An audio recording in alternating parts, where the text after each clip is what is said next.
Ma'am please आप लोग जाएं यहाँ से, आप यहाँ का माहौल खराब कर रहे हैं। मैनेजर की बात सुनकर गुनगुन ने अपना कोट और पर्स उठाया और चली गई। गुनगुन के जाते ही मुनमुन उसे पीछे से जाते हुए देखकर बोली, ये तो बस शुरुआत है, पिक्चर तो अभी बाकी है मेरी बहना। मुनमुन के चेहरे पर जुनून और पागलपन साफ नजर आ रहा था। न जाने उसका ये पागलपन अब गुनगुन की जिंदगी में कौन सा नया तूफान लेकर आने वाला था। लगता है तुम्हारे पुराने जख्म भर चुके हैं, नए जख्मों के लिए तैयार हो जाओ गुनगुन माथुर, क्योंकि मुंबई में वापस लौटकर तुमने बहुत बड़ी गलती की है।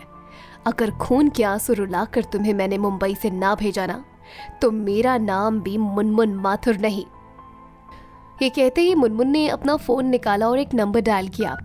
मुनमुन ने कड़क आवाज में कहा, मुझे आपसे मिलना है। इधर रहकर साहब के मन में अनेकों सवाल चल रहे थे। आखिर ऐसा क्या है उस लॉकेट में जिसे गुनगुन पल भर के लिए भी खुद से जुदा नहीं करती? कहीं उस लॉकेट में उसी शख्स की फोटो तो नहीं? नहीं, गुनगुन ऐसा नहीं कर सकती। मुझे उस लॉकेट का राज जानना ही होगा।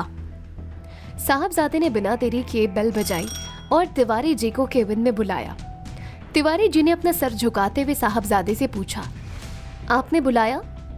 साहब ने गहरी आवाज में तिवारी जी से कहा, जी तिवारी जी, मुझे जानना है गुनगुन किससे मिलती है, कहाँ जाती है, क्या करती है। क्या यहाँ वो सच में मेरे केस को लड़ने आई है या फिर किसी और मकसद से? एक बात और, गुनगुन के गले में एक लॉकेट है जिससे गुनगुन पल भर के लिए भी खुद से अलग नहीं होने देती है। हो सकता है उस लॉकेट में उसके प्यार की फोटो हो।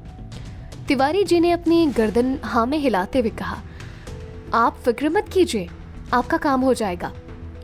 इधर गुस्से में तिलमिलाती हुई गुनगुन अब घर आ पहुंची थी। प्रगति ने गुनगुन से पूछा, इज एवरीथिंग ओके गुनगुन?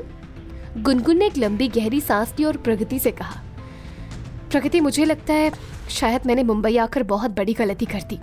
लेकिन हुआ क्या? गुनगुन ने गहरी आवाज में कहा, प्रगति आज मुझे मुनमुन मिली थी। आई डोंट नो प्रगति, अब मुनमुन को मुझसे क्या प्रॉब्लम है? उसके पास अब वो सब कुछ है जो वो चाहती थी, पर फिर भी वो खुश नहीं है। प्रगति ने गुनगुन को दिलासा देते हुए कहा, तुझे पता है गुनगुन, तू मेरी सबसे बेस्ट फ्रेंड क्यों है? बिकॉज आई नो, जो अपनी बहन की खुशियों के लिए अपनी खुशियों की कुर्बानी दे सकती है, उस इंसान से अच्छा इंसान इस पूरी दुनिया में कोई और हो ही नहीं सकता। इधर तिवारी जी अंधेरी रात में पैदल तेज कदमों से चलते हुए जा रहे थे। कुछ दूर चलने के बाद तिवारी जी के कदम एक जगह पर थम गए। तिवारी जी के सामने इस वक्त 3 औरतें खड़ी थी। तिवारी जी ने तीनों औरतों के हाथ में एक एक नोटों की गड्डी थमाई और अपने फोन से गुनगुन की तस्वीर दिखाते हुए कहा, ध्यान से देख लो इस चेहरे को। इन सब बातों से अनजान गुनगुन ऑफिस की तरफ निकल चुकी थी।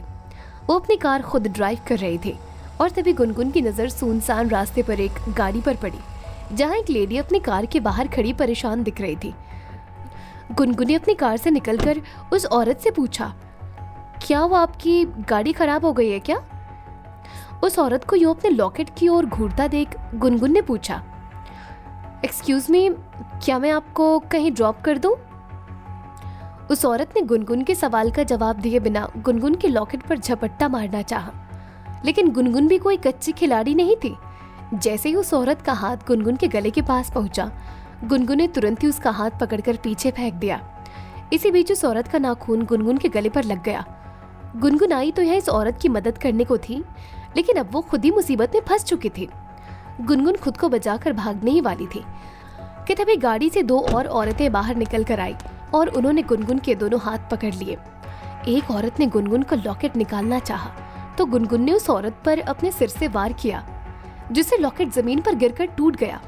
गुनगुन ने बाकी की दोनों औरतों को भी पल भर में धूल चटा दी। बीच रास्ते में हो रहे इस तरह के तमाशे को देखकर आसपास के लोग भी रुककर अब गुनगुन की मदद करने लगे थे। भीड़ को आता देख तीनों औरतों ने एक दूसरे को इशारा किया और फटाफट गुनगुन को धक्का देकर गाड़ी में बैठ भीड़ से बचकर भाग निकली। गुनगुन ने सड़क पर पड़े अपने लॉकेट को जमीन से उठाया और खुद से बड़बड़ाते हुए कहने लगी, मुझे पता है ये औरतें मेरे लॉकेट के पीछे क्यों पड़ी हैं। ये सोचते ही गुनगुन ने गुस्से में अपनी गाड़ी स्टार्ट की और तेज स्पीड से निकल पड़ी। गुनगुन बिना किसी से सवाल जवाब किए सीधे साहबजादे के केबिन में जा पहुंची। साहब इस वक्त अपने केबिन में आराम से बैठे लैपटॉप पर काम कर रहे थे। गुनगुन ने अपना लहजा कड़क करते हुए कहा, यह क्या बदतमीजी है? साहब को कुछ समझ नहीं आ रहा था कि आखिर गुनगुन क्या बात कर रही थी। गुनगुन ने टूटे हुए लॉकेट को साहब के टेबल पर रखते हुए कहा, आखिर आपकी प्रॉब्लम क्या है? मैंने कभी सोचा भी नहीं था कि आप इस हद तक गिर जाएंगे। एक लॉकेट को पाने के लिए आपने मुझ पर अटैक करवाया। लगता है मेरी ही गलती थी जो आप जैसे इंसान का केस लड़ने के लिए मैं इंडिया वापस लौट आई। But now don't you dare, ऐसा बिल्कुल भी मत सोचना कि अब मैं पुरानी वाली गुनगुन हूँ, क्योंकि उस गुनगुन को चुप रहना आता था, लेकिन इस गुनगुन को ईंट का जवाब पत्थर से देना आता है। ये कहते ही गुनगुन ने अपना टूटा हुआ लॉकेट उठाया और गुस्से में साहबजादे के केबिन से बाहर निकल गई। गुनगुन के गले पर चोट के निशान देख साहबजादे का गुस्सा 7वें आसमान पर पहुंच चुका था। साहबजादे को ये तो नहीं मालूम था कि गुनगुन ने उनसे इतना सब कुछ क्यों कहा, लेकिन उन्हें इस बात का अंदाजा जरूर हो गया था कि इस सब के पीछे तिवारी जी का ही हाथ था। साहबजादे ने बिना वक्त गंवाए तिवारी जी को फोन मिलाया और उन्हें अपने केबिन में बुलाया। लॉकेट को अपने पर्स में रखते हुए गुनगुन ने गाड़ी स्टार्ट की और अपने घर की तरफ जाने लगी, लेकिन तभी गुनगुन के फोन की घंटी बजी। ड्राइविंग करते हुए फोन को स्पीकर पर लगाकर बात करने लगी। सामने से एक भारी आवाज आई, मिस गुनगुन माथुर? गुनगुन ने जवाब दिया, यस जी, मैं बोरीवली पुलिस स्टेशन से बोल रहा हूँ। आपको जल्द से जल्द थाने आना पड़ेगा। गुनगुन ने पूछा, पुलिस स्टेशन? लेकिन क्यों? जी आप यहाँ आ जाइए, आपको सब पता चल जाएगा। गुनगुन को कुछ समझ नहीं आ रहा था कि वो क्या करे। गुनगुन ने खुद से बड़बड़ाते हुए कहा, कहीं ये साहब की तो कोई चाल नहीं है। अपने मन में ढेरों सवाल लिए गुनगुन आखिरकार पुलिस स्टेशन आ पहुंची थी। हवलदार ने आंखें चढ़ाकर गुनगुन को देखा और लॉकअप की ओर इशारा करते हुए पूछा, क्या आप इन्हें जानते हैं? आप यहाँ क्या कर रहे हैं पापा? गुनगुन के पापा ने कांपती आवाज में जवाब दिया, मुझे बचा ले गुनगुन, मुझे तेरी जरूरत है, मैं बहुत बुरा फंस चुका हूँ। आखिर ऐसा क्या किया था गुनगुन के पिता ने, और क्या गुनगुन पिता की गलतियों को माफ कर उनकी मदद करेगी? जानने के लिए सुनते रहिए पॉकेट FM।